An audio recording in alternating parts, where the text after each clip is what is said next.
नाज़रीन, बहुत ही अच्छी ख़बर है आप लोगों के लिए कि जो अपडेशन थी एप्लीकेशन की वो कंप्लीट हो गई है। वसीला तालीम की तलीमी वज़ाइफ के हवाले से इसका नाम है। तो यहाँ पे आज हम शुरू करते हैं कि जी सबसे पहले आपने तो रजिस्ट्रेशन का तरीका हमने बताया हुआ था। अब हम करते हैं कि जी इसमें शनाख्ती कार्ड नंबर डालते हैं बेनिफिशरी का, जो बेनिफिशरी अहल है वसीला तालीम के लिए, एहसास कफ़ालत प्रोग्राम के लिए। और उसके बाद हम पासवर्ड जैसे ही हम लॉगिन करते हैं तो एक ओटीपी हमारे नंबर पे जो हमने रजिस्टर नंबर है उसके ऊपर मैसेज चला जाएगा।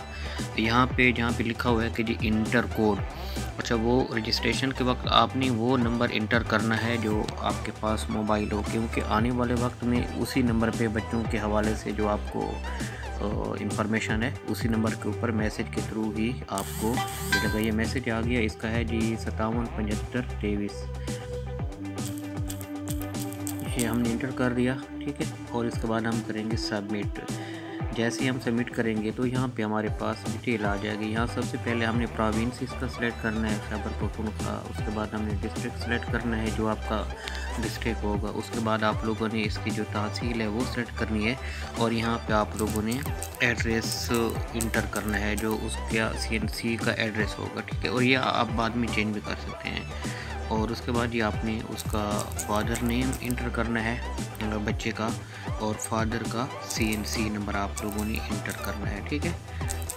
और मैं यहाँ पे फादर का जो CNC नंबर है वो इंटर कर देता हूँ।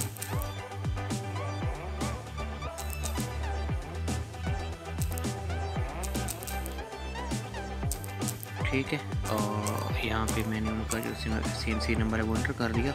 और उसके बाद जी इस फादर लाइफ के जी वालिद साहब ज़िंदा हैं या वो बच्चा यतीम है। उसके बाद आपने ये इन्फो जो है आप लोगों ने सबमिट कर देनी है। जैसे ही आप सबमिट करेंगे तो इसकी जो इन्फॉर्मेशन है वो आप लोगों के पास आ जाएगी कि इसके जो पहले से बच्चे इंटर हैं। जैसे इसका एक बच्चा है मोहम्मद दानिश, उसकी एज लिखी हुई है, उसका जेंडर लिखा हुआ है, स्टेटस लिखा हुआ है।